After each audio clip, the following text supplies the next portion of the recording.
ನಮಾಮಿ ಶಂಕರ ಸದಾಶಿವ ಸಮಾರಂಭಂ ಶಂಕರಾಚಾರ್ಯ ಮಧ್ಯಮಾಂ ಅಸ್ಮದಾಚಾರ್ಯ ಪರ್ಯಂತಂ ವಂದೇ ಗುರು ಪರಂಪರಾಂ ಶ್ರುತಿ ಸ್ಮೃತಿ ಪುರಾಣಾನಾಂ ಆಲಯಂ ಕರುಣಾಲಯಂ ನಮಾಮಿ ಭಗವತ್ಪಾದಂ ಶಂಕರಂ ಲೋಕಶಂಕರಂ. ನಾಡಿನ ಸಮಸ್ತ ವೀಕ್ಷಕ ಬಂಧುಗಳ ಪಾದಾರವಿಂದಗಳಿಗೆ ನನ್ನ ಶಿರಸಾಷ್ಟಾಂಗ ನಮಸ್ಕಾರಗಳು. ಎಲ್ಲರಿಗೂ ಶುಭೋದಯ. ಮಾತೃದೇವೋಭವ. ಬನ್ನಿ, ಈ ವಾರದ ಪಂಚಾಂಗ ಫಲ, ಗ್ರಹಗಳ ಸ್ಥಿತಿಗತಿ ಹಾಗೂ ವಾರದ ಭವಿಷ್ಯದ ಬಗ್ಗೆ ಚಿಂತನೆ ಮಾಡೋಣ.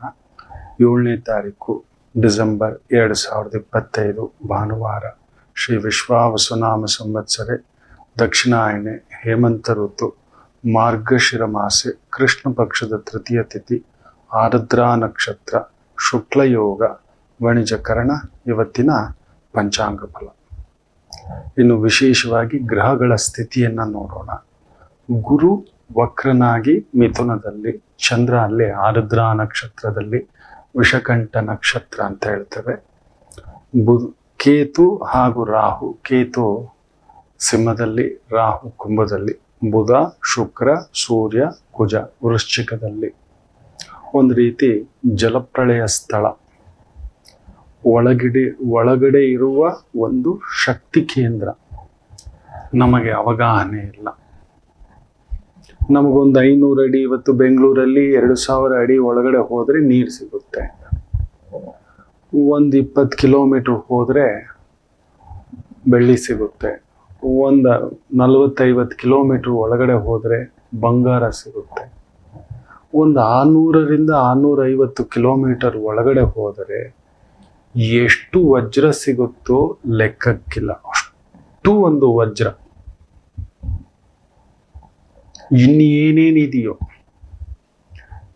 ಈ ನಮ್ಮ ವಸುಂಧರೆ ಒಳಗಡೆ ಗುಪ್ತವಾಗಿ ಇಟ್ಕೊಂಡಿರ್ತಕ್ಕಂಥದ್ದು ಇನ್ನು ಏನೇನಿದೆಯೋ, ಯಾವುದೋ ಲೋಹಗಳಿದ್ದಾವೆ, ಚಿಪ್ಪುಗಳು ಮಾಡಲಿಕ್ಕೆ, ಯುರೇನಿಯಂ ಅಂತೆ ಬೇರೆ ಬೇರೆ ರೀತಿಯ ವಸ್ತುಗಳು ನಮ್ಮ ಅವಗಾಹನೆಯಲ್ಲಿ ಇದೆಯಾ ಮಕ್ಕಳೇ? ಇನ್ನು ಶನಿ ನೋಡಿ, ಯಥಾ ಪ್ರಕಾರವಾಗಿ ಮೀನದಲ್ಲಿ ಕುಳಿತಿರ್ತಕ್ಕಂಥದ್ದು. ಈ ಗ್ರಹಗಳ ಪರಿಚ್ಛೇದ ಇದೆಯಲ್ಲ, ಅದನ್ನ ಬ್ರಹ್ಮಾಂಡ ಅಂತ ಹೇಳ್ತೇವೆ. ಅದರ ಲೆಕ್ಕ ನಮಗೆ ಗೊತ್ತಿಲ್ಲ. ಆದರೂ ನಾವು ಭಯ, ಭೀತಿ, ದೇವರೆಲ್ಲಿದ್ದಾನೆ, ದೇವ್ರು ಹೇಗಿದ್ದಾನೆ, ದೇವರನ್ನು ನೋಡಿದ್ದೀರಾ? ತುಂಬ ಜನ ಹೇಳ್ತಾರೆ, ನಮ್ಮ ಸನಾತನ ಧರ್ಮವನ್ನ ಹೀಯಾಳಿಸ್ತಾರೆ. ನೀನೇನೋ ಇದನ್ನ ಪೂಜೆ ಮಾಡ್ತೀಯ, ಅದನ್ನ ಪೂಜೆ ಮಾಡ್ತೀಯ, ಹೀಗಿಡ್ತೀಯ, ಹಾಗಿಡ್ತೀಯ, ಇದನ್ನೇನೋ ಹಾಕೊಂಡಿದ್ಯಾ, ಇದನ್ನೇನೋ ಹಾಕೊಂಡಿದೀಯ, ಕಾಲುಂಗುರ ಹಾಕೊಂಡಿದೀಯ, ತಾಳಿ ಹಾಕೊಂಡಿದೀಯ, ಕರಿಮಣಿ ಹಾಕೊಂಡಿದೀಯ, ಈ ಪುಷ್ಪದಿಂದ ಪೂಜೆ ಮಾಡ್ತೀಯ, ಗರಿಕೆಯಿಂದ ಪೂಜೆ ಮಾಡ್ತೀಯ, ದರ್ಬೆಯಿಂದ ಪೂಜೆ ಮಾಡ್ತೀಯ, ಎಳ್ಳಿನಿಂದ ಪೂಜೆ ಮಾಡ್ತೀಯ, ಪಿತೃಗಳಿಗೆ ತರ್ಪಣ ಇಡ್ತೀಯ. ಎಷ್ಟು ಮಾತಾಡ್ತಾರೆ ಗೊತ್ತಾ? ಯಾರಿಗೂ ಗೊತ್ತಿಲ್ಲದ ಒಂದು ಸತ್ಯ ಏನಂದ್ರೆ, ನಮ್ಮ ಸನಾತನ ಧರ್ಮ ಏನ್ ಹೇಳುತ್ತೆ ಗೊತ್ತಾ? ಯಾರಿಗೂ ಗೊತ್ತಿಲ್ಲ. ಯಾವ ಧರ್ಮವೂ ಹೇಳೋದಿಲ್ಲ, ಯಾವ ಧರ್ಮದಲ್ಲೂ ಇಲ್ಲ. ನಮ್ಮ ಧರ್ಮ ಮಾತ್ರ ಏನ್ ಹೇಳುತ್ತೆ ಗೊತ್ತಾ? ನೋಡಿ, ಒಬ್ಬ ವ್ಯಕ್ತಿಯನ್ನು ಕೂಡ ನಾವು ಪಾದಕ್ಕೆ ನಮಸ್ಕಾರ ಹಾಕ್ತೇವೆ, ಒಂದು ಹಸುವಿಗೆ ಪೂಜೆ ಮಾಡ್ತೇವೆ, ವರಾಹ ಸ್ವರೂಪವಾಗಿ ಹಂದಿಯನ್ನು ಪೂಜೆ ಮಾಡ್ತೇವೆ, ಕಾಗೆಯನ್ನು ಕೂಡ ಪಿತೃಗಳ ಆ ಒಂದು ಅಧಿದೇವತೆಯಾಗಿ ಪೂಜೆ ಮಾಡ್ತಕ್ಕಂಥದ್ದುಂಟು. ಕಾಳಭೈರವ ಅಂತ ಹೇಳಿಬಿಟ್ಟು ನಾಯಿಯನ್ನು ಪೂಜೆ ಮಾಡ್ತೇವೆ, ನಂದಿ ಅಂತೇಳಿ ಎತ್ತನ್ನ ಪೂಜೆ ಮಾಡ್ತೇವೆ, ಬಂಡಿಯನ್ನು ಪೂಜೆ ಮಾಡ್ತೇವೆ, ಆನೆಯನ್ನ ಪೂಜೆ ಮಾಡ್ತೇವೆ, ಸಿಂಹವನ್ನ ದುರ್ಗಾದೇವಿಯ ಮೇಲೆ ಕುಳ್ಳಿರಿಸಿ, ಅಮ್ಮನವರನ್ನ ಹುಲಿಯ ಮೇಲೆ ಕುಳ್ಳಿರಿಸಿ ಅದಕ್ಕೂ ಕೂಡ ಒಂದು ನಮಸ್ಕಾರ ಹಾಕ್ತೇವೆ. ನರಿ ಫೋಟೋ ನೋಡಿದ್ರೆ ಅನ್ನತಕ್ಕಂಥದ್ದು ರೀತಿನಲ್ಲಿ, ರೀತಿಗಳು, ರಿವಾಜುಗಳು ಏನೇ ಇರಲಿ ನೀವು ತಗೊಂಡು ನೋಡಿ.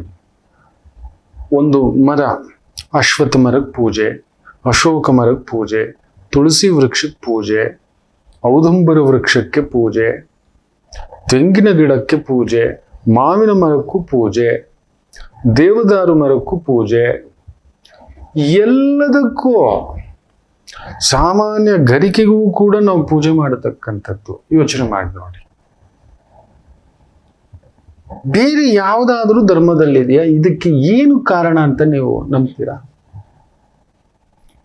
ಕಾರಣ ಇಷ್ಟೇ ಮಕ್ಕಳೇ, ನಾವು ಪ್ರತಿಯೊಂದರಲ್ಲೂ ಭಗವಂತನನ್ನು ಹುಡುಕುತ್ತೇವೆ. ಪ್ರತಿಯೊಂದು ಭಗವತ್ ಸ್ವರೂಪ. ಮಾತೃದೇವೋಭವ ಅಂತ ಹೇಳ್ತೇವೆ. ಮೊಟ್ಟ ಮೊದಲಿಗೆ ಹೇಳೋದು ಮಾತೃದೇವೋಭವ, ಪಿತೃದೇವೋಭವ, ಆಚಾರ್ಯ ದೇವೋಭವ, ಅತಿಥಿ ದೇವೋಭವ. ನೋಡಿ, ಸಾಟಿ ಮನುಷ್ಯರನ್ನು ಕೂಡ ನಾವು ದೇವರ ಸ್ವರೂಪಕ್ಕೆ ಗುರು, ಜಗದ್ಗುರು ಈ ಥರದ್ದೆಲ್ಲ ಹೇಳಿ ಒಂದು ಸ್ಥಾಯಿ ಪೂಜೆ ಇದೆಲ್ಲ ಮಾಡ್ತೇವೆ. ಜೀವಂತ ಇರೋ ಮನುಷ್ಯನಿಗೂ ಸತ್ತು ಹೋದ ಮನುಷ್ಯನಿಗೂ ಕೂಡ ಪೂಜೆ ಮಾಡಿ ದಾನ ಕ್ರಿಯೆ ಮಾಡ್ತೇವೆ. ಸತ್ತು ಹೋದ ಮೇಲೂ ಕೂಡ ಪೂಜೆ ಮಾಡ್ತೇವೆ. ಅವರನ್ನು ನೆನೆಸ್ಕೊಂಡು ಒಂದು 10 ಜನಕ್ಕೆ ಪ್ರಸಾದ ಹಂಚ್ತೇವೆ. ಸರ್ಪವನ್ನ ಪೂಜೆ ಮಾಡ್ತೇವೆ. ಅದನ್ನು ತಿನ್ನೋ ಹದ್ದನ್ನು ಕೂಡ ಪೂಜೆ ಮಾಡ್ತೇವೆ. ವೈನತೇಯ ಅಂತ ಹೇಳಿ ಪೂಜೆ ಮಾಡ್ತೇವೆ. ನವಿಲನ್ನ ಪೂಜೆ ಮಾಡ್ತೇವೆ. ಕಾರಣ ಇಷ್ಟೇ, ನಾವು ಪ್ರತಿ ಗಿಡ, ಮರ, ಪಕ್ಷಿ ಎಲ್ಲದರಲ್ಲೂ ಭಗವಂತನಿದ್ದಾನೆ, ಯಾವುದರಲ್ಲಿ ಭಗವಂತನಿಲ್ಲ ಅಂತ. ಆ ಭೂದೇವಿ ರೈತರು ಆ ಹೊಲಕ್ಕೆ ತುಂಬಾ ತಿಳಿದಂಥವ್ರು ಹೊಲಕ್ಕೆ ಚಪ್ಪಲಿ ಹಾಕೊಂಡು ಓಡಾಡಲ್ಲ. ನಾನು ನೋಡಿದ್ದೇನೆ, ನನ್ನ ಗೆಳೆಯ ಸ್ನೇಹಿತ ಕೃಷ್ಣನ್ ಸಿದ್ಧನೇ, ರವಿ ನಿನಗೆ ಆಗೋಲ್ಲ, ಡಯಾಬಿಟಿಸ್ ಇದೆ, ಮುಳ್ಳುಗಿಳ್ಳು ಚುಚ್ಚುಬಿಟ್ಟು ಗ್ಯಾಂಗ್ರೀನ್ ಆಗ್ಬಿಟ್ಟದು, ಬಾಯಿ ಮುಚ್ಕೊಂಡು ನೀನು ಹಾಕೋ ಅಂತ. ಇಲ್ಲ ನೀನು ಹಾಕೋಪ್ಪ, ನಿನ್ಗೆ ಗೊತ್ತಾಗಲ್ಲ, ಎಲ್ಲಂದ್ರೆ ಅಲ್ಲಿ ಹೆಂಗಂದ್ರೆ ಹಂಗೆ ಓಡಾಡ್ತೀಯ, ನಿಂಗೆ ಕೆಲವೊಂದು ಅವಗಾಹನೆ ಇಲ್ಲ ಅಂತೇಳಿ ಬಂದು ಆಮೇಲೆ ಒಂದು ನಮಸ್ಕಾರ ಹಾಕೋ, ಏನು ತೊಂದರೆ ಏನಿಲ್ಲ. ಆತ ಹಾಕೊಳ್ಳೋದಿಲ್ಲ. ನಮ್ಮ ರೈತರು ನೋಡಿ, ನದಿಯನ್ನು ಪೂಜಿಸ್ತೇವೆ, ಸಮುದ್ರ ದೇವಿ ಅಂತ ಹೇಳ್ತೇವೆ, ಕೆರೆಯನ್ನು ಪೂಜಿಸ್ತೇವೆ, ಬಾವಿಯನ್ನು ಪೂಜಿಸ್ತೇವೆ, ಕೊಳವನ್ನು ಪೂಜಿಸ್ತೇವೆ, ಕಲ್ಯಾಣಿ ಅಂತೇಳಿ ಪೂಜಿಸ್ತೇವೆ. ಒಂದು ಕಲ್ಲಿಗೆ ರೂಪ ಕೊಟ್ಟು ಬ್ರಹ್ಮ ಅಂತೇವೆ, ವಿಷ್ಣು ಅಂತೇವೆ, ಸಾಯಿಬಾಬಾ ಅಂತೇವೆ, ಲಕ್ಷ್ಮಿ ಅಂತೇವೆ, ವಿಷ್ಣು ಅಂತೇವೆ. ನಮಗಿಷ್ಟವಾದಂಥ ಒಂದು ಹೆಸರನ್ನ ಇಟ್ಟುಕೊಂಡು ಪ್ರಾರ್ಥನಾ, ಪೂಜಾ, ಸಂಕಲ್ಪ ಇವೆಲ್ಲವನ್ನು ಮಾಡ್ಕೋತೇವೆ. ಬೇರೆ ಯಾವ ಧರ್ಮದಲ್ಲೂ ಇಲ್ಲ. ನಮ್ಮ ಧರ್ಮ ಮಾತ್ರವೇ ಹೇಳಿರೋದು ಪ್ರತಿಯೊಂದರಲ್ಲೂ ಭಗವಂತನಿದ್ದಾನೆ, ಎಲ್ಲಿಲ್ಲ ಭಗವಂತ ತೋರಿಸು ಅಂತ. ಆದ್ರೂ ನಾಸ್ತಿಕರು ಉಟ್ಕೊಬಿಟ್ಟಿದ್ದಾರೆ.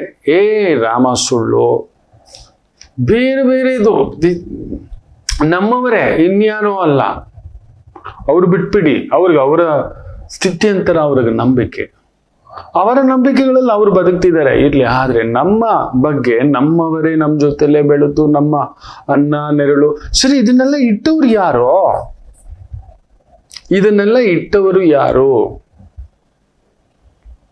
ಅದಕ್ಕೆ ಉತ್ತರ ಇಲ್ಲ. ನಮಗೋಸ್ಕರ ಒಂದು ನದಿ ಇಟ್ಟಿದ್ದಾನೆ, ಬೆಟ್ಟ ಇಟ್ಟಿದ್ದಾನೆ, ಗುಡ್ಡ ಇಟ್ಟಿದ್ದಾನೆ, ವಾಯು ಇಟ್ಟಿದ್ದಾನೆ, ಅಗ್ನಿ ಇಟ್ಟಿದ್ದಾನೆ, ನೆರಳಿಟ್ಟಿದ್ದಾನೆ, ಹಣ್ಣಿಟ್ಟಿದ್ದಾನೆ, ಎಲ್ಲ ಇಟ್ಟಿದ್ದಾನಲ್ವ ನಮಗೆ ಬಳಸ್ಕೊಳ್ಳಿಕ್ಕೋಸ್ಕರ.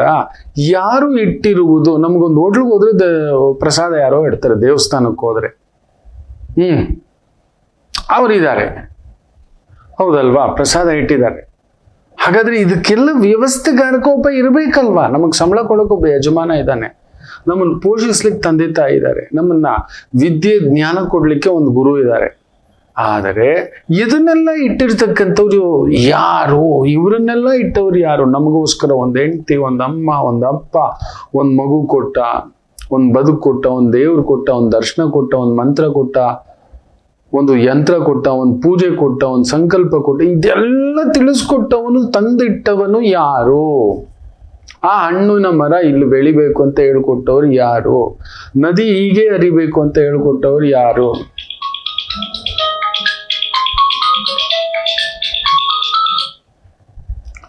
ಯಾರು?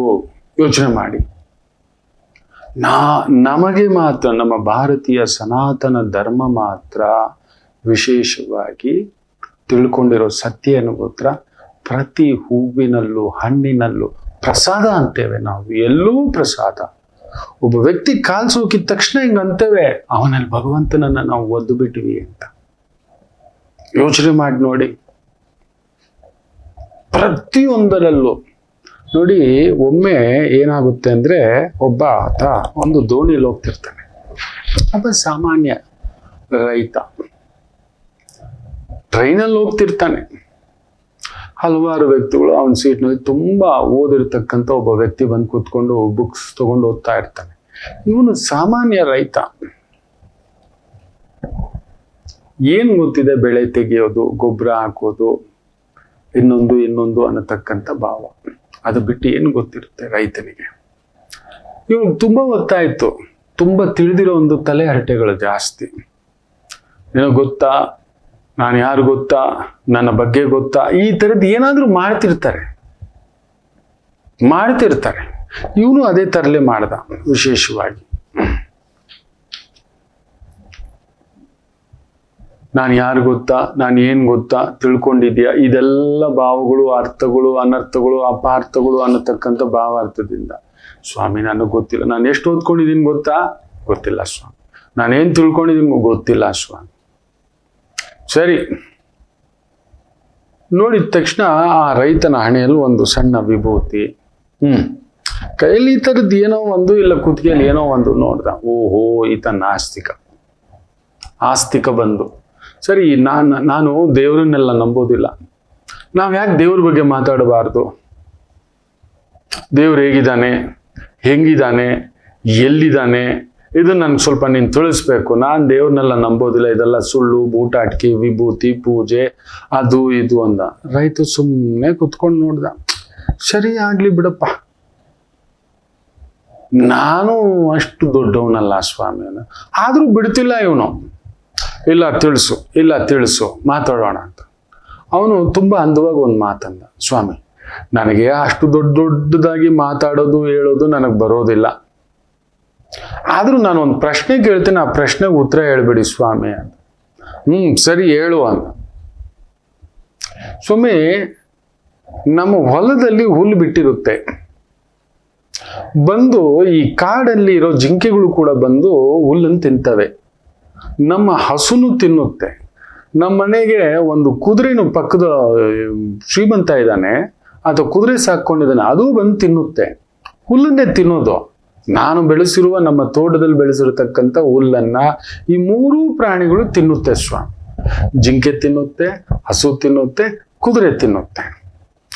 ಅದೇ ಹುಲ್ಲು ಈ ಜಿಂಕೆ ಬಂದು ತಿಂದು ಹುಲ್ಲು ಪಿಚ್ಕೆ ತರ ಸಗಣಿ ಹಾಕುತ್ತೆ. ಪಿಚ್ಕೆ ತರ ಸಗಣಿ ಹಾಕುತ್ತೆ. ಹಸು ಬಂದು ನೀರ್ ತರ ಸಗಣಿ ಹಾಕುತ್ತೆ. ಈ ಕುದುರೆ ನಾರ್ನಾರ್ ತರ ಗಟ್ಟಿಯಾಗಿ ಹಾಕುತ್ತೆ. ಇದು ಹೆಂಗ್ ಸಾಧ್ಯ, ಸ್ವಲ್ಪ ತಿಳಿಸ್ತೀರಾ ಅಂತ.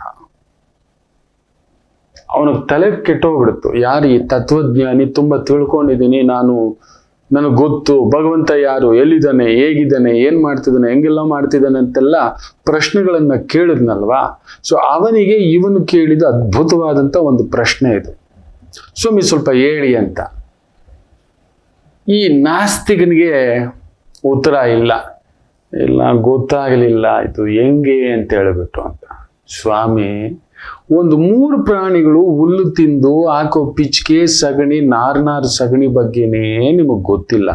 ಇನ್ನು ದೇವ್ರು ಹೆಂಗಿದ್ದಾನೆ, ಹೇಗಿದ್ದಾನೆ, ಏನ್ ಮಾಡ್ತಿದ್ದಾನೆ, ಎಲ್ಲಿದ್ದಾನೆ, ಇದನ್ನೆಲ್ಲ ನೀವು ತಿಳ್ಕೊಂಡ್ರೆ ಅದು ಆಗೋ ಮಾತು ಅಂತ ಬಾಯಿ ಮುಚ್ಕೊಂಡು ಅವನು ಬುಕ್ ಇಟ್ಕೊಂಡು ಕೂತ್ಕೊಂಡ. ಇಷ್ಟೇ ಮಕ್ಕಳೇ, ನಿಜ ಯೋಚನೆ ಮಾಡಿ ನೋಡಿ. ಹುಲ್ಲನ್ನು ತಿಂದಂತ ಜಿಂಕೆ ಪಿಚ್ಕೆ ತರ ಆಗುತ್ತೆ. ಈ ಕುರಿ ನೋಡಿ, ಇದು ಗೋಟ್ ತರ ಆಗುತ್ತೆ. ನಮ್ಮ ಹಸು ನೋಡಿ ನೀರಾಗಿ ಸಗಣಿ ತರ ಹಾಕುತ್ತೆ. ಕುದುರೆ ನೋಡಿ ಅದೇ ಹುಲ್ಲಲ್ವಾ, ನಾವು ಕೊಡೋ ಹುಲ್ಲೇ ಅಲ್ವಾ, ಯಾಕೆ ಒಂದೇ ತರ ತಾನೇ ಬರಬೇಕು, 3 ಪಿಚ್ಕೆ ತರನೇ ಹಾಕ್ಬೇಕಲ್ವಾ. How come that? ಉತ್ತರ ಯಾರ ಹತ್ರ ಆದ್ರೂ ಇದೆಯಾ?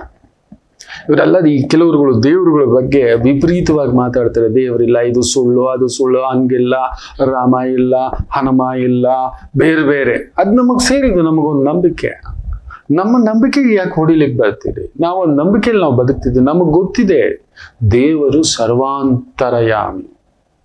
ಅವನು ಎಲ್ಲಿಲ್ವೋ ಅಲ್ಲಿಲ್ಲ, ಅದು ಯಾವುದೂ ಇಲ್ಲ, ಅದು ಇಲ್ಲ. ದೇವರು ಎಲ್ಲೆಲ್ಲೂ ಇದ್ದಾನೆ, ಎಲ್ಲರಲ್ಲೂ ಇದ್ದಾನೆ, ಎಲ್ಲ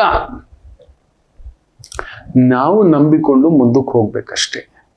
ನಾವು ನಂಬ್ತಿಲ್ಲ ಅವನ ಮೇಲೆ. ನಿತ್ಯ ಬೇರೆ ಎಲ್ಲದಕ್ಕೂ ಗಂಟೆಗಟ್ಟಲೆ ತಪಸ್ಸಿನ ತರ ಕುತ್ಕೋತೀವಿ. ಮಾಡಬಾರದ್ದು, ನೋಡಬಾರದ್ದು, ಎಲ್ಲದಕ್ಕೂ ಕುತ್ಕೋತೀವಿ. ಆದರೆ ದೇವರ ಮೇಲೆ ನಂಬಿಕೆ ಇಟ್ಟು ಪ್ರಾರ್ಥನೆ ಮಾಡೋದನ್ನು ಮಾತ್ರ ಮಾಡೋದಿಲ್ಲ. ಅದು ಅತಿರೇಕಕ್ಕೆ ಹೋಗ್ಬಿಟ್ಟಿದೆ. ಬಂತ ಜಾತ್ರೆ ತಗೋ ಹೋಗಿ ನೋಡ್ಬಿಡ್ಬೇಕು ಅಷ್ಟೇ, ಹೋಗ್ಬಿಡ್ಬೇಕು. ಜಾತ್ರೆ ದಿನವೇ ನೋಡ್ಬೇಕು, ಬ್ರಹ್ಮೋತ್ಸವದ ದಿನವೇ ನೋಡ್ಬೇಕು, ಕಲ್ಯಾಣೋತ್ಸವದ ದಿನವೇ ನಿಂತ್ಕೋಬೇಕು, ಈ ಜ್ಯೋತಿ ಬಂದ ದಿನವೇ ಭಗವಂತನ ದರ್ಶನ ನೋಡ್ಬಿಡ್ಬೇಕು, ಹನುಮತ್ ಜಯಂತಿ ದಿನವೇ ಹೋಗ್ಬೇಕು. ನಿತ್ಯ ಒಂದು ಅರ್ಧ ಗಂಟೆ ಅಟ್ಲೀಸ್ಟ್ ಬೆಳಿಗ್ಗೆ ಒಂದು 15 ನಿಮಿಷ, ಸಂಜೆ ಒಂದು 15 ನಿಮಿಷ ಕುಳಿತುಕೊಳ್ಳಿ. ಅವನನ್ನು ಪ್ರಾರ್ಥನೆ ಮಾಡಿ, ಈ ದೇಹ ಕೊಟ್ಟಿದೆ, ಈ ಜ್ಞಾನ ಕೊಟ್ಟಿದೆ, ನನಗೆ ಗೊತ್ತಿಲ್ಲದೆ ಎಲ್ಲೆಲ್ಲೋ ಹೋಗ್ತಿದೆ ಮನಸ್ಸು, ಏನೇನೋ ಭಯಗಳು, ಆಂದೋಲನಗಳು, ಇನ್ನೊಂದು ಅನ್ನತಕ್ಕಂಥದ್ದನ್ನ ಈ ರೀತಿ ತಳಮಳಗಳು ಮಾಡಿಸ್ತಿದೆ ಭಗವಂತ. ನನ್ನ ಮನಸ್ಸಿಗೆ ಸ್ಥಿರತ್ವ ಕೊಡು, ನನ್ನ ಒಳಗಡೆ ಇದ್ದು ನೀನು ನಡೆಸ್ತಿದ್ದಿ ಈ ಕಾಯವನ್ನ, ಈ ಬುದ್ಧಿಯನ್ನ. ಈ ತೆಂಗಿನಕಾಯಿ ನಾವು ಅದು ಕೊಳೆಯೋದು, ಸದುಪಯೋಗ ಪಡಿಸ್ಕೊಳ್ಳೋದು, ಆ ಎಳನೀರು ತೀರ್ಥವಾಗಿ ಬಳಸ್ಕೊಳ್ಳೋದು, ಆ ಶಕ್ತಿಯನ್ನ ತಿಳಿಸ್ಕೊಡುವಂತ ಪ್ರಾರ್ಥನೆ ಮಾಡ್ತಾ ನೀವು ಮುಂದಕ್ಕೆ ಹೆಜ್ಜೆ ಹಾಕಿ ಮಕ್ಕಳು. ಇಂಥವ್ರ ಮಾತುಗಳಿಗೆ ಒಳಗಾಗ್ಬಿಡಿ. ದೇವ್ರು ಬಂದ್ಬಿಡ್ತಾನ, ಪೂಜೆ ಮಾಡಿದ್ರೆ ಕೊಟ್ಬಿಡ್ತಾನ, ಪ್ರಾರ್ಥನೆ ಮಾಡಿದ್ರೆ ಕೊಟ್ಬಿಡ್ತಾನ, ಅವೆಲ್ಲವನ್ನ ಬಿಡಿ. ಮನಸ್ಸಿನಲ್ಲಿ ಎಲ್ಲಿದ್ದರೂ ನೀವು ನಂಬೋಲ್ಲ. ಮಹಾಭಾರತ ಯುದ್ಧದಲ್ಲಿ ಅರ್ಜುನ ಆತ ಪರಮಶಿವ ಭಕ್ತ ನೋಡಿ, ಪಕ್ಕದಲ್ಲಿ ಕೃಷ್ಣರಿದ್ದಾರೆ. ಅವನಿಗೆ ಕೃಷ್ಣನನ್ನ ಪೂಜೆ ಮಾಡಬೇಕು ಅನ್ನೋದು ಯಾವತ್ತೂ ಅನ್ಸೋದಿಲ್ಲ ದಡ್ಡನಿಗೆ. ನಿತ್ಯ ಆತ ಏನ್ ಪೂಜೆ ಮಾಡ್ತಿರ್ತಾನೆ ಗೊತ್ತಾ? ಶಿವನನ್ನ. ಬಟ್ ಯುದ್ಧ ರಂಗದಲ್ಲಿ ಎಲ್ಲಿ ಶಿವ ಸಿಗ್ತಾನೆ?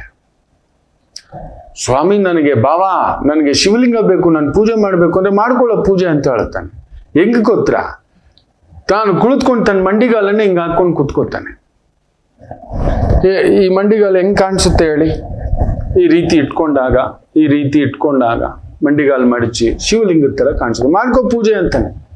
ನೋಡಿ, ಅವನಿಗೆ ಆ ಭಕ್ತಿಯ ರಸದಲ್ಲಿ ಬೇರೆ ಏನು ಕಾಣಿಸೋದಿಲ್ಲ, ಅದುವೇ ಶಿವಲಿಂಗ. ಆ ಒಂದು ಭಗವಂತನಾದಂತಹ ಕೃಷ್ಣನ ಮಂಡಿಗೆ ಶಿವಲಿಂಗ ಸ್ವರೂಪದಲ್ಲಿ ಪ್ರಾರ್ಥನೆ ಮಾಡ್ತಾನೆ. ಅಂದ್ರೆ ಪ್ರಾರ್ಥನೆ ಮಾಡುವವನಿಗೆ ಆಕಾರ, ವಿಕಾರ, ಅದೆಲ್ಲ ಏನಿಲ್ಲ, ನಾವು ಸ್ವೀಕಾರ ಮಾಡುವ ರೀತಿಯಷ್ಟೇ ಮಕ್ಕಳೇ. ಇವತ್ತಿಗೂ ಆಂಧ್ರದಲ್ಲಿ ಪಶ್ಚಿಮ ಗೋದಾವರಿ ತೀರದಲ್ಲಿ ಒಂದು ವಿಶೇಷವಾದಂತ ಕ್ಷೇತ್ರ ಇದೆ. ನಮ್ಗೆ ಹೇಳೋಕ್ ಸಂಕೋಚ. ಒಬ್ಬ ರಾಜ, ಅವನಿಗೆ ಹೆಣ್ಣಿನ ತೆವಲು, ಹುಚ್ಚು, ಉನ್ಮಾದ, ಯಾವಾಗ್ಲೂ ನಶೆ, ಮತ್ತು ಕುಡಿತದ ಮತ್ತು ಇನ್ನೊಂದು. ಒಮ್ಮೆ ಈ ಶಿವರಾತ್ರಿಯ ಸಂದರ್ಭ ಚೆನ್ನಾಗಿ ಕುಡಿದು ಬಿಟ್ಟಿರ್ತಾನೆ. ಮಧ್ಯರಾತ್ರಿಯಲ್ಲಿ ಗಂಟಾನಾದಗಳ ಆ ನಶೆಯಲ್ಲಿ ಎದ್ದೋಳ್ತಾನೆ. ಎದ್ದು ಪೂಜೆ ಮಾಡ್ಬೇಕು. ಶಿವ, ಏನ್ ಮಾಡಿಟ್ಕೊಂಡಿದ್ದೀನಿ ನಾನು, ಎಲ್ಲಿ ಬಂದು ಏನಿದ್ದೀನಿ ಅಂತೇಳಿ ಹೂವು ತೆಗೆದು ತಾನು ಮಲಗಿದಂತ ಸ್ತ್ರೀಯ ಸ್ತನವನ್ನೇ ಶಿವಲಿಂಗ ಸ್ವರೂಪವಾಗಿ ನೆನೆಸ್ಕೊಂಡು ಪ್ರಾರ್ಥನೆ ಮಾಡ್ತಾನೆ. ನೆನ್ಪಿಡಿ ಮಕ್ಕಳೇ, ಇವತ್ತಿಗೂ ಸ್ವಾಮಿ ಆ ಲಿಂಗೇಶ್ವರ ಸ್ವರೂಪದಲ್ಲೇ ಇದ್ದಾನೆ. ಪಶ್ಚಿಮ ಗೋದಾವರಿ ತೀರದಲ್ಲಿ ಅದೊಂದು ಅದ್ಭುತವಾದಂಥ ಕ್ಷೇತ್ರ. ಹುಡುಕಿ ನಿಮಗೆ ಶಿವರಾತ್ರಿ ಸಂದರ್ಭದಲ್ಲಿ ಆ ಕ್ಷೇತ್ರದ ಮಹಿಮೆಯ ಬಗ್ಗೆ ತಿಳಿಸ್ಕೊಡ್ತಾನೆ, ಎಲ್ಲಿದೆ ಏನಿದೆ ಅಂತ. ಒಂದು ಆಕೆಯ ಮೇಲೆ ನಗ್ನವಾಗಿ ಮಲಗಿರ್ತಾನಲ್ಲ, ಆಕೆ ನಗ್ನವಾಗಿ ಮಲಗಿದ್ರೆ ಆತನಿಗೆ ಆ ಕ್ಷಣಕ್ಕೆ ಭಗವಂತನನ್ನ ಸ್ವೀಕಾರ ಮಾಡ್ತಾನೆ. ಕುಡಿದು ಚಿತ್ತು, ನಶೆ, ಸ್ವಾಮಿ ಇಲ್ಲೇ ಇದೆಯಾ ಸ್ವಾಮಿ, ಎಲ್ಲಿ ಹೋಗ್ಬೇಕು, ಏನ್ ಮಾಡ್ಬೇಕು, ದಿಕ್ಕು ತೋಚದ ಸ್ಥಿತಿನಲ್ಲಿ ತಾನು ಮಲಗಿದಂತ ಆ ಸ್ತ್ರೀಯ ದೇಹದ ಆ ಸ್ತನವನ್ನೇ ಶಿವಲಿಂಗ ಸ್ವರೂಪವಾಗಿ ಪ್ರಾರ್ಥನೆ ಮಾಡ್ತಾನೆ ಅಂತ ಹೇಳ್ದ ಅಂದ್ರೆ ಶಿವ ಅಲ್ಲೇ ಪ್ರತ್ಯಕ್ಷನಾಗ್ತಾನೆ. ಇದು ಸತ್ಯ, ಅದಿದೆ. ಹೆಸರು ಕೂಡ ತುಂಬಾ ಅದ್ಭುತವಾಗಿದೆ, ಮರ್ತಿದ್ದೇನೆ. ನಾನು ತಗೊಬಂದು ನಿಮಗೆ ನಾನು ಸಮರ್ಪಣೆ ಮಾಡ್ತೇನೆ. ಯಾರಿಗಾದ್ರೂ ಗೊತ್ತಿದ್ರೆ ಕಮೆಂಟ್ ಬಾಕ್ಸ್ ಅಲ್ಲಿ ಹಾಕಿ. ಅದರಿಂದ ನೋಡಿ, ನಮ್ಮ ಬೇಡರ ಕಣ್ಣಪ್ಪನನ್ನ ತಗೊಳ್ಳಿ ನೀವು ಬೇಕಾದ್ರೆ. ಪ್ರತಿಯೊಬ್ಬರೂ ಅಷ್ಟೇ ಮಕ್ಕಳೇ.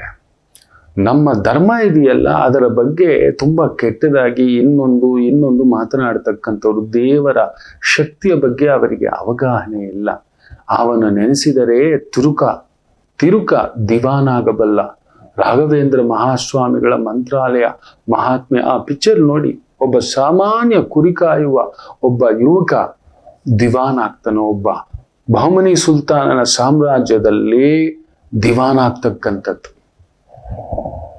ಭಗವಂತನ ಆ ಒಂದು ಕರುಣಾ ಕೃಪಾ ಕಟಾಕ್ಷ ದೃಷ್ಟಿ ಬಿದ್ದರೆ ಅವನ ದೃಷ್ಟಿ ಬೀಳಬೇಕು. ನೆನಪಿಟ್ಕೊಳ್ಳಿ, ಗೊತ್ತಿಲ್ಲ ಅವನು ಯಾವಾಗ ಬೀಳಿಸ್ತಾನೆ ಅಂತ. ಯಾಕಂದ್ರೆ ಕೋಟ್ಯಾಂತರ ಜೀವರಾಶಿಗಳು ಇರತಕ್ಕಂಥ ಈ ಒಂದು ಸೃಷ್ಟಿಯಲ್ಲಿ ಕೋಟ್ಯಾಂತರ ಜೀವರಾಶಿಗಳು.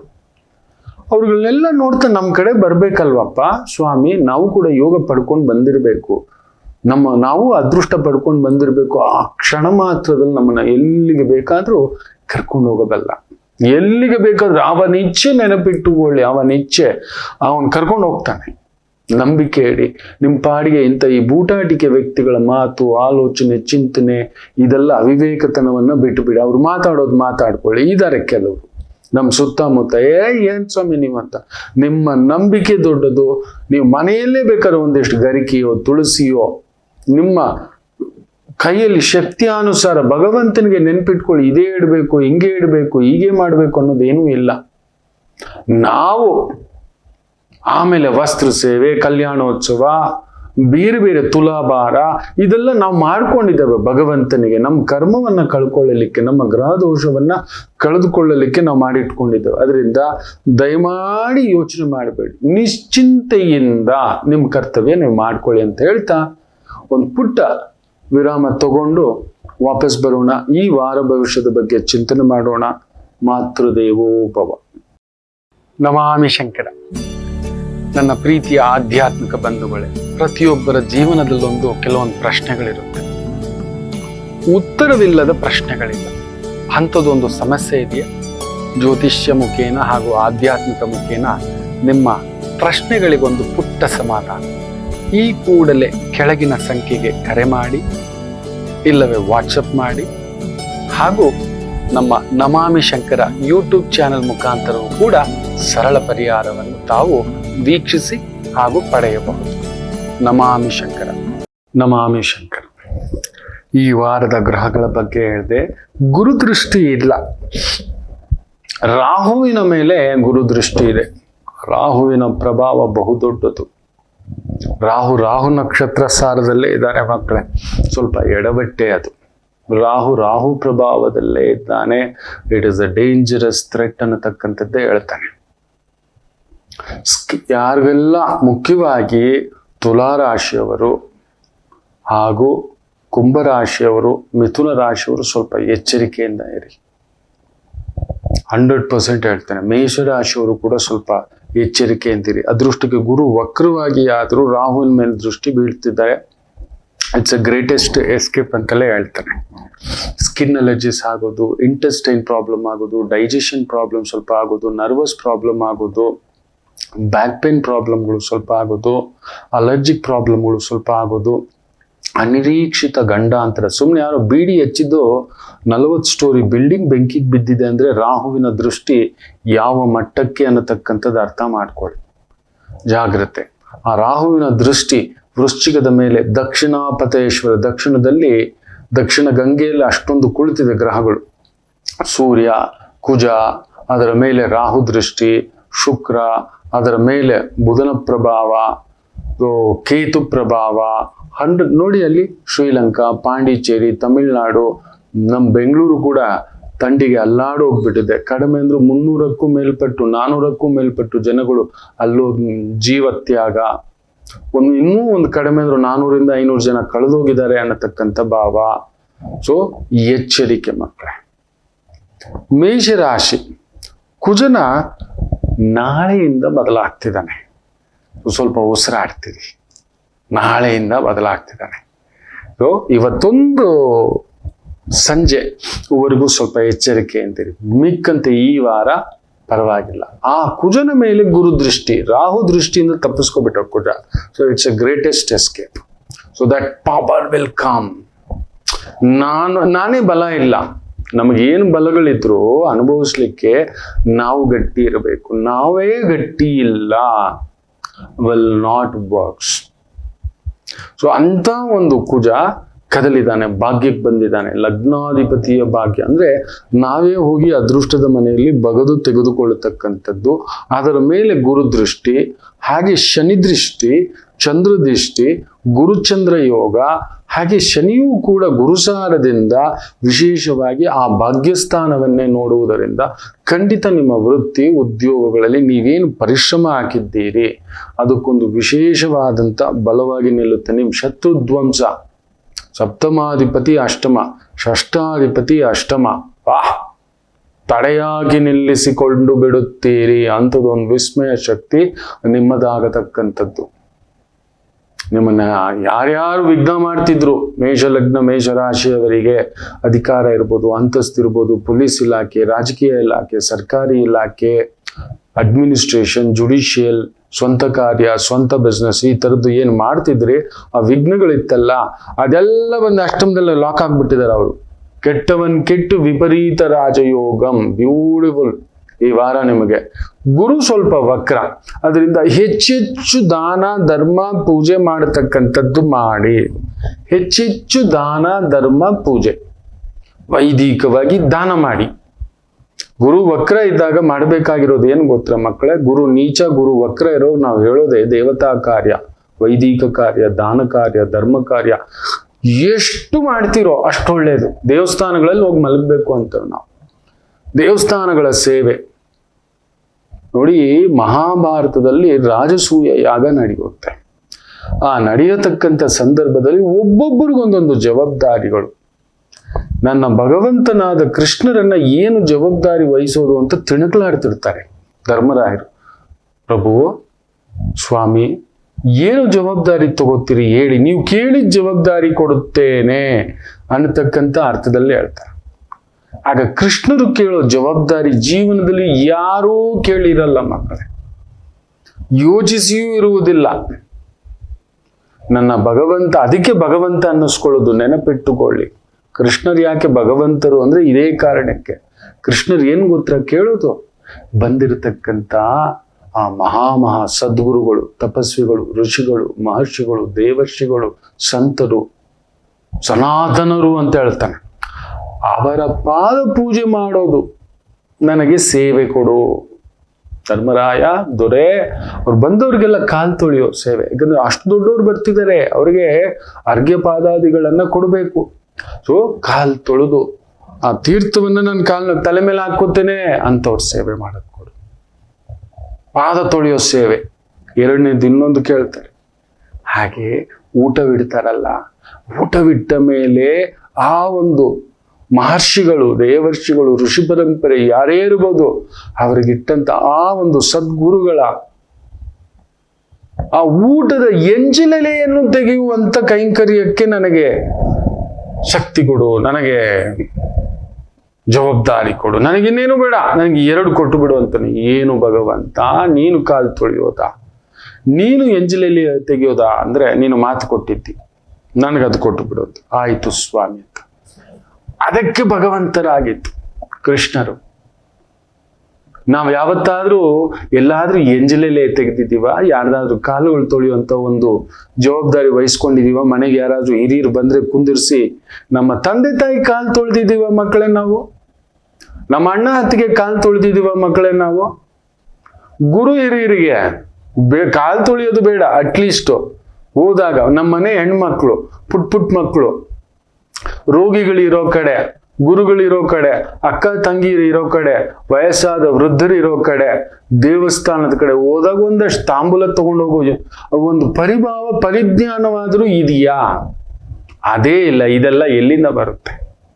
ಅದರಿಂದ ಗುರು ವಕ್ರ. ನೀವಿಂಥ ಕೆಲಸ ಮಾಡಿ, 2 ಕೆಲಸ ನನ್ನ ಭಗವಂತ ಕೃಷ್ಣ ಮಾಡಿದ್ನಲ್ಲ ಅದನ್ನ ಮಾಡಿ ಮಕ್ಕಳೇ. ನೀವು ಮೇಷಲಗ್ನದವರು, ನಿಮ್ಮ ಅಧಿಕಾರ ನಿಮ್ಮ ಕೈಯಲ್ಲಿ, ನಿಮ್ಮ ಶತ್ರುಗಳೆಲ್ಲ ಅಷ್ಟಮದಲ್ಲಿ ಸುಟ್ಟೋಗಿದ್ದಾರೆ ಸೂರ್ಯನ ಜೊತೆ. ನನ್ನ ಮಾತು ಕೇಳಿ, ಗೆಲುವು ನಿಮ್ಮದೇ, ಅಧಿಕಾರ ನಿಮ್ಮದೇ, ಸ್ಥಾನ ನಿಮ್ಮದೇ. ನಿಮ್ಮನ್ನು ತಡೆಯುವವರಿಲ್ಲ, ನಿಶ್ಚಿಂತೆಯಿಂದ ಹೋಗಿ.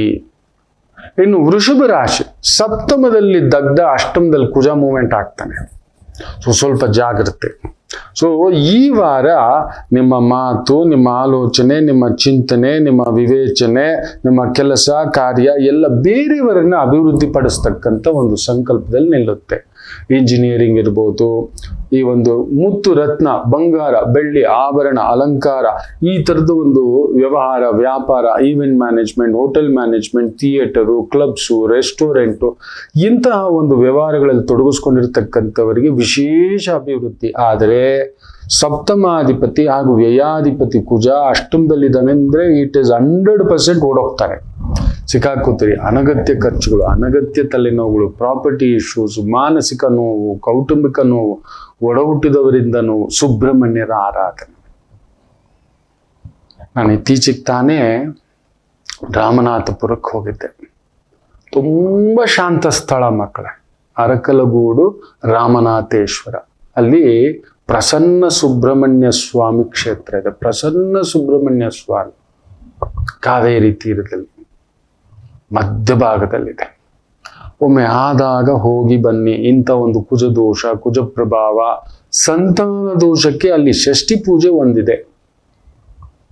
ನೆಟ್ಟಲ್ಲಿ ಹುಡುಕಿ, ಫೋನ್ ನಂಬರ್ಗಳು ಸಿಗುತ್ತೆ, ಫೋನ್ ಮಾಡಿ. ಒಮ್ಮೆ ಹೋಗಿ ಅಲ್ಲಿ ಸ್ನಾನ ಮಾಡಿ ಆ ಸಂಕಲ್ಪಗಳನ್ನು ತಗೊಳ್ಳಿ. ಪ್ರಸನ್ನ ಸುಬ್ರಹ್ಮಣ್ಯ, ಉಗ್ರ ನರಸಿಂಹ ಸುಬ್ರಹ್ಮಣ್ಯ ಕೇಳಿರ್ತೀವಿ. ಸರ್ಪದೇವರೇ.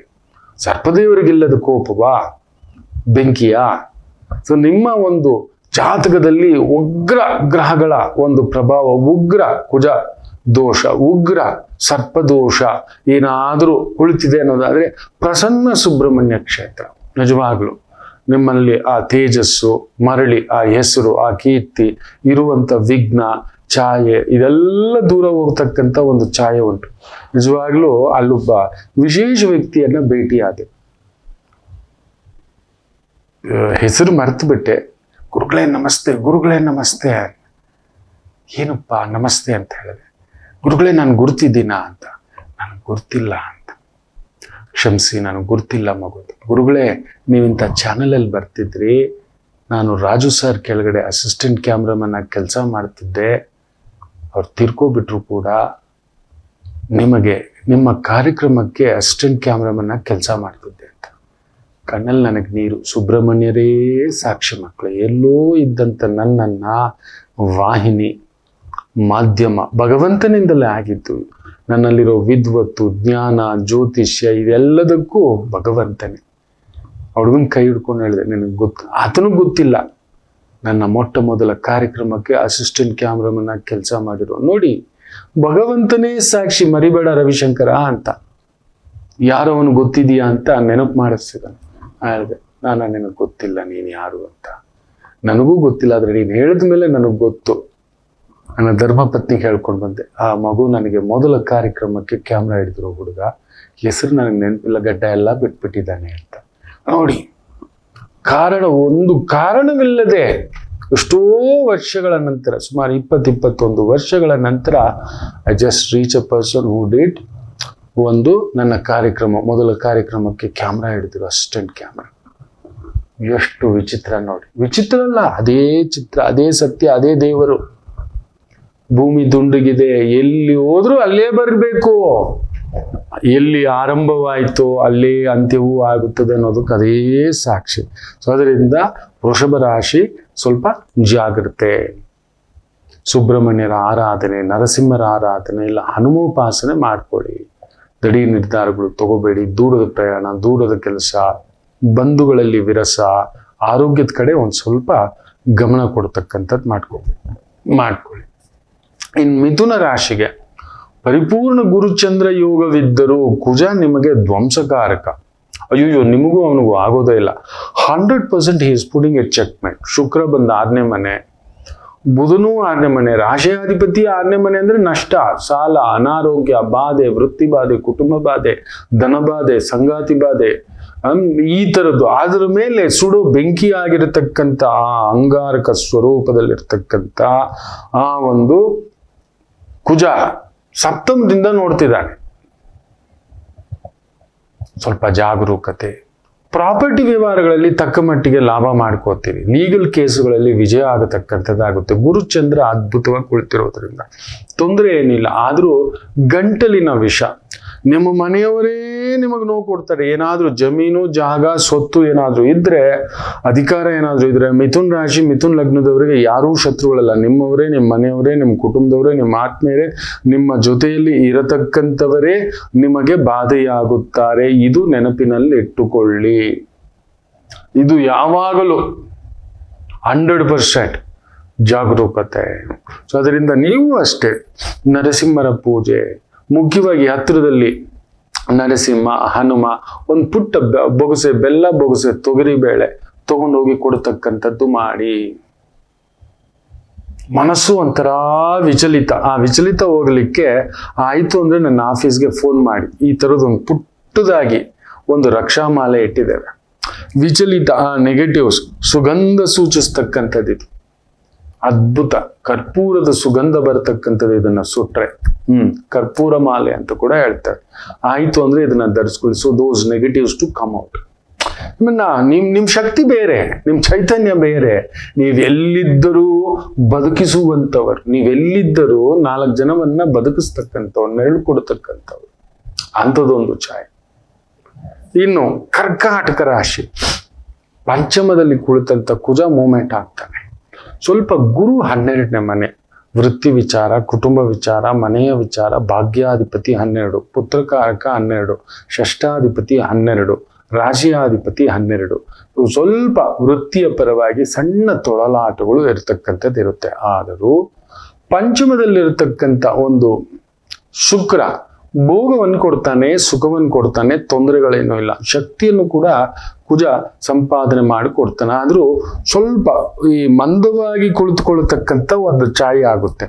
ಲಾಭಾಧಿಪತಿ ಪಂಚಮದಲ್ಲಿರುವುದರಿಂದ ನಿಮ್ಮ ಯೋಗ್ಯತೆ ಏನು ಸಂಪಾದಿಸ್ಕೊಂಡಿದ್ದೀರಿ ಅದು ಏನೂ ಕೇಳೋಕೆ ಹೋಗ್ಬೇಡಿ. ಈ ವಾರ ನಿಮ್ಮ ಯೋಗ್ಯತೆಗೆ ಮೀರಿದಂಥ ವೃತ್ತಿ, ಆನಂದ, ಸಂಪಾದನೆ, ವ್ಯವಸ್ಥೆ ಇವೆಲ್ಲವನ್ನು ನೋಡ್ತಕ್ಕಂಥ ಒಂದು ವಾರವಾಗಿರುತ್ತೆ. ಲಕ್ಷ್ಮೀ ಯೋಗ, ಲಾಭಾಧಿಪತಿ ಪಂಚಮದಲ್ಲಿದ್ದಾನೆ, ಲಾಭವನ್ನೇ ನೋಡ್ತಿದ್ದಾನೆ. ಬ್ಯೂಟಿಫುಲ್. ದಶಮಾಧಿಪತಿ ಕುಜ, ಶಕ್ತಿಕಾರಕ, ಭೂಮಿಕಾರಕ, ಭೌಮ್ಯಕಾರಕ. ನಿಮ್ಮ ಒಡ ಹುಟ್ಟಿದವರಿಗೆ ತುಂಬಾ ಒಳ್ಳೇದಾಗ್ತಕ್ಕಂಥದ್ದಾಗುತ್ತೆ. ಅಕ್ಕ, ತಂಗಿ, ತಮ್ಮ ಇಂಥವರಿದ್ರೆ ತುಂಬ ವಿಶೇಷ ಸ್ಥಾನ, ಗತ್ತು, ತೂಕ ಇದೆಲ್ಲ ಆಗುತ್ತೆ. ಮಕ್ಕಳ ವಿಚಾರದಲ್ಲಿ ಆನಂದ ಪಡಿತೀರಿ. ಮಕ್ಕಳಲ್ಲಿ ಆ ಒಂದು ರೀತಿ ಏಳಿಗೆಯನ್ನ ನೋಡ್ತಕ್ಕಂಥದ್ದು ಆಗುತ್ತೆ. ಇನ್ನು ವಿಶೇಷವಾಗಿ ಸಿಂಹರಾಶಿ, ಕೇಂದ್ರದಲ್ಲಿ ಸೂರ್ಯ, ಕೇಂದ್ರದಲ್ಲಿ ಬುಧ, ಕೇಂದ್ರದಲ್ಲಿ ಶುಕ್ರ, ಕೇಂದ್ರದಲ್ಲಿ ಕುಜ. ಬ್ಯೂಟಿಫುಲ್. ಒಬ್ಬನು ರಾಹು ನಕ್ಷತ್ರದಲ್ಲಿ ಕುಳಿತು ತಲೆ ಕೆಡಿಸುತ್ತಿದ್ದಾನೆ. ಎಚ್ಚರಿಕೆ. ರಾಹು ಒಬ್ಬ ಕುಳಿತುಕೊಂಡು ವೆರಿ ಕೇರ್ಫುಲ್. ಸೊ ಎದುರುಗಡೆಯವನ್ನ ನಂಬಬೇಡಿ. ಸಪ್ತಮಾಧಿಪತಿ ಅಷ್ಟಮದಲ್ಲಿದ್ದಾಗ ಅಷ್ಟಮ ಶನಿ ಬೇರೆ. ಕೊಡೋದು, ತಗೊಳ್ಳೋದು, ಆತ್ಮೀಯರು, ಕೆಲಸದವರನ್ನು ನಂಬಬೇಡಿ. ಯಾರ ಕೈಗೂ ನಂಬಿ ನಿಮ್ಮ ಒಂದು ನಿಮ್ಮ ಒಂದು ಪಾಸ್ವರ್ಡ್ಸು, ಸೀಕ್ರೆಟ್ಸು ಹೇಳ್ತಕ್ಕಂಥದ್ದು ಬೇಡ. ಜಾಗರೂಕತೆ. ಯಾವುದೋ ಒಂದು ಭಾರ, ಕುಟುಂಬದ ಭಾರ, ಆರೋಗ್ಯದ ಭಾರ, ಹಿರಿಯರ ಆರೋಗ್ಯದಲ್ಲಿ ಒಂದು ಸಣ್ಣ ತೊಳಲಾಟಗಳನ್ನ ನೋಡ್ತಕ್ಕಂಥದ್ದಾಗುತ್ತದೆ. ಮಿಕ್ಕಂತೆ ಉದ್ಯೋಗದಲ್ಲಿರತಕ್ಕಂಥವರಿಗೆ, ಅಧಿಕಾರದಲ್ಲಿರತಕ್ಕಂಥವರಿಗೆ it is a 3x income, 3x ಗೌರವ. 3x ಗೌರವ, 3 ಪಟ್ಟು ದುಡ್ಡು, ಭೂಮಿ ಪಡಿತೀರಿ, ಮನೆ ಪಡಿತೀರಿ. ಏನಾದ್ರೂ ಈ ವಾರ ಭೂಮಿ ತಗೋಬೇಕು, ಮನೆ ತಗೋಬೇಕು, ವಾಹನ ತಗೋಬೇಕು, ದೈವ ಕ್ಷೇತ್ರಗಳ ದರ್ಶನ ಮಾಡಬೇಕು. ಗುರು ಮತ್ತೆ 11ನೇ ಮನೆಗೆ ಹೋಗಿದ್ದಾನೆ, ಲಾಭಸ್ಥಾನಕ್ಕೆ. ನಿಮಗೆ 12ನೇ ಮನೆಯಲ್ಲಿದ್ದಂಥ ಗುರು ವಕ್ರವಾಗಿದ್ದರೂ 11ನೇ ಮನೆಗೆ ಹೋಗಿರೋದನ್ನ from this week onwards you will see lot of changes. ಪರಿಶ್ರಮ ಇರುತ್ತೆ. ಶನಿ ಅಷ್ಟಮದಲ್ಲಿದ್ರೆ ಪರಿಶ್ರಮವೇ. Unless he comes to Mesha ರಾಶಿ, ಅದು ಪರಿಶ್ರಮವೇ. ಬಟ್ ಮಕ್ಕಳ ವಿಚಾರದಲ್ಲಿ ಒಂದು ಅದ್ಭುತವಾದಂಥ ಶುಭ ಸುದ್ದಿಗಳನ್ನ ಪಡೆಯತಕ್ಕಂಥದ್ದು ಆಗುತ್ತದೆ. Don't worry. ವೃತ್ತಿ ವಿಚಾರ, ಅಧಿಕಾರ ವಿಚಾರ, ಮನೆ ವಿಚಾರ, ಸಂಗಾತಿಯಿಂದ ಸಹಕಾರ ಇವೆಲ್ಲವನ್ನು ಪಡೆಯತಕ್ಕಂಥದ್ದು ಉಂಟು. ಅಷ್ಟಮ ಶನಿ ಇರುವುದರಿಂದ ಶ್ರೀನಿವಾಸರ ಪೂಜೆ, ಶ್ರೀನಿವಾಸರ ಸೇವೆ, ಶ್ರೀನಿವಾಸ ಕಲ್ಯಾಣೋತ್ಸವ, ಬಡವರ ಸೇವೆ. ಯಾರಾದ್ರೂ ತೀರಾ ಬಡವರು ಅವ್ರಿಗೆ ಊಟ, ಉಪಚಾರ ಏನಾದ್ರೂ ಒಂದು ಮಾಡ್ತೀರಿ. ನಿರ್ಗತಿಕರಿಗೆ, ವಯಸ್ಸಾದವರಿಗೆ, ಬಡವರಿಗೆ ಮನಸ್ಸಿನಿಂದ ಮಾಡಿ ತುಂಬ ವಿಶೇಷ ಆಗ್ತಕ್ಕಂಥದ್ದಾಗುತ್ತೆ. ಮನಸ್ಸಿನಿಂದ ಮಾಡಿ ಕಾಪಾಡುತ್ತದೆ. ಇನ್ನು ವಿಶೇಷವಾಗಿ ಕನ್ಯಾ ರಾಶಿ, 6ನೇ ಮನೆಯಲ್ಲಿ ರಾಹು, ದಶಮದಲ್ಲಿ ಗುರುಚಂದ್ರ ಯೋಗ, ಸಪ್ತಮದಲ್ಲಿ ಶನಿ ಗುರುಸಾರ, 3ನೇ ಮನೆಯಲ್ಲಿ ಕುಳಿತಿರತಕ್ಕಂಥ ಬುಧ, ಶುಕ್ರ, ಸೂರ್ಯ. ಕುಜನ ಮೂವ್ಮೆಂಟ್ ಬೇರೆ ನಡೆಯುತ್ತೆ. ಅಷ್ಟಮಾಧಿಪತಿ ಸುಖ ಸ್ಥಾನಕ್ಕೆ ಬಂದಾಗ ಇಲ್ಲದ ಯೋಚನೆಗಳನ್ನ ಮಾಡ್ಕೊಳ್ತಕ್ಕಂಥದ್ದಾಗುತ್ತೆ. ಆ ಸುಖ ಬೇಕಿತ್ತು, ಈ ಸುಖ ಬೇಕಿತ್ತು, ಅಲ್ಲಿಗೆ ಹೋಗ್ಬೇಕಿತ್ತು, ಇಲ್ಲಿ ಹೋಗ್ಬೇಕಿತ್ತು, ಅದು ತಿನ್ನಬೇಕಿತ್ತು, ಇದು ತಿನ್ನಬೇಕಿತ್ತು, ಅದು ಮಾಡಬೇಕಿತ್ತು, ಇದು ಮಾಡಬೇಕಿತ್ತು ಅನ್ನತಕ್ಕಂಥ ಭಾವಾರ್ಥದಿಂದ ಕನ್ಯಾ ರಾಶಿಯವರು ಅದೊಂದು ನೋಡ್ಕೊಳ್ಳಿ. ವಿಪರೀತ ಎಕ್ಸ್ಪ್ಯಾನ್ಷನ್ ಮೋಡ್ಗೆ ಹೋಗ್ಬೇಡಿ. ಸಾಲ ಮಾಡಿ ಆದ್ರೂ ತುಪ್ಪ ತಿನ್ನುವಂತ, ಅಯ್ಯೋ ಈ ಕಲಿಯುಗದಲ್ಲಿ ಅದರಲ್ಲಂತೂ ಶನಿ ಕ್ಷೀರಸಾಗರದಲ್ಲಿ ಕುಳಿತಿದ್ದಾನೆ, ಆಮೇಲೆ ಮೇಷಕ್ಕೆ ಬರ್ತಾನೆ, ಆಮೇಲೆ ವೃಷಭಕ್ಕೆ ಬರ್ತಾನೆ, ಮಿಥುನಕ್ಕೆ ಬರುವವರೆಗೂ ಕದಡಿ ಹಾಕುವುದೇ. ನೆನಪಿಟ್ಟುಕೊಳ್ಳಿ. ನೀವ್ ಅನ್ಕೊಂಡಿದ್ದೀರಾ ಮೀನದಲ್ಲಿರೋ ಶನಿ ಅಷ್ಟೇ ಅಂತ.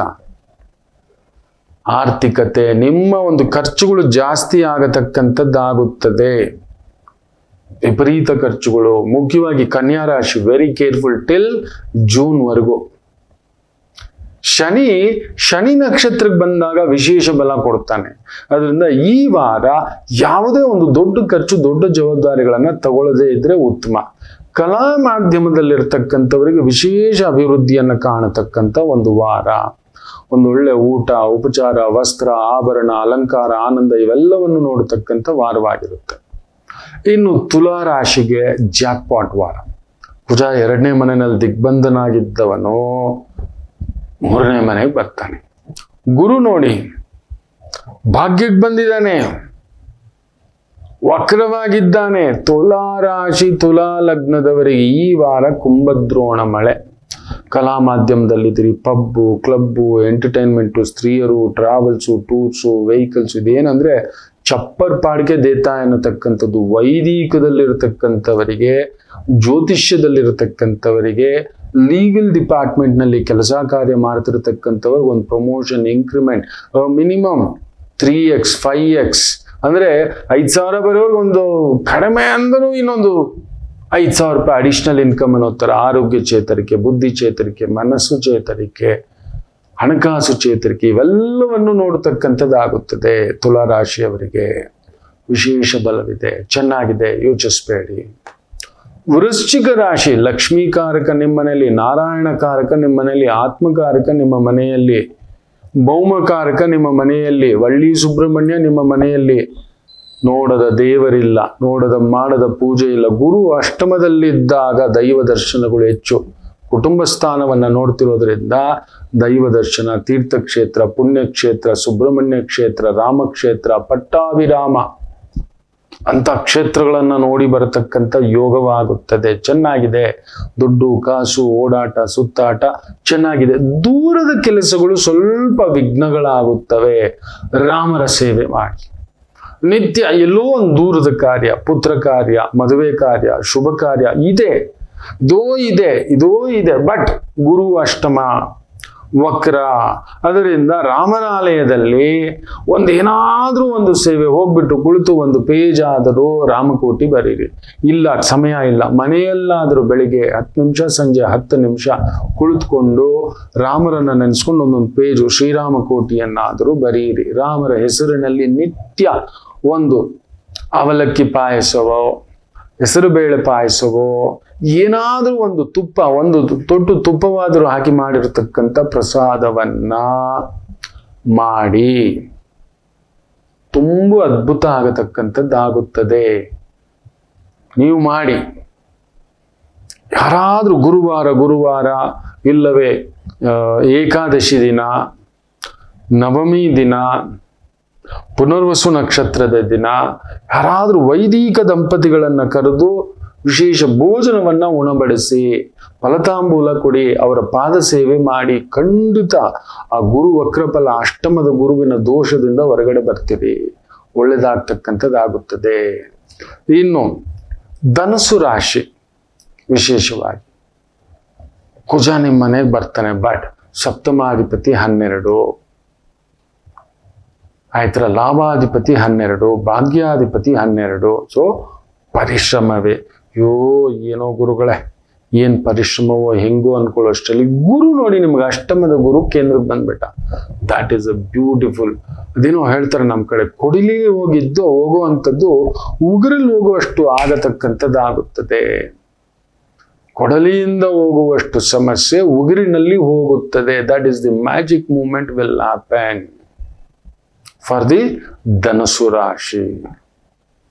ಬ್ಯೂಟಿಫುಲ್ ಜರ್ನಿ, ಏನು ವರಿ ಮಾಡಬೇಡಿ. ಅನಗತ್ಯ ಖರ್ಚು, ಸ್ವಲ್ಪ ಕಿರಿಕಿರಿಗಳಿದ್ದಾವೆ, ವ್ಯವಹಾರ ಕಿರಿಕಿರಿಗಳು, ಅದರಲ್ಲೂ ಸ್ತ್ರೀಯರಿಗೆ ಸಂಬಂಧಿತ ವೃತ್ತಿ, ಉದ್ಯೋಗ, ವ್ಯವಹಾರ, ಹಣ್ಣು, ಜ್ಯೂಸು, ತರಕಾರಿ, ಸೊಪ್ಪು. ಅಲ್ಲಿ ನೋಡಿ, ಈರುಳ್ಳಿಗೊಂದು ಬೆಲೆ, ಟೊಮ್ಯಾಟೊಗೊಂದು ಬೆಲೆ, ಏನೇನೋ ಆಗ್ತಿದೆ.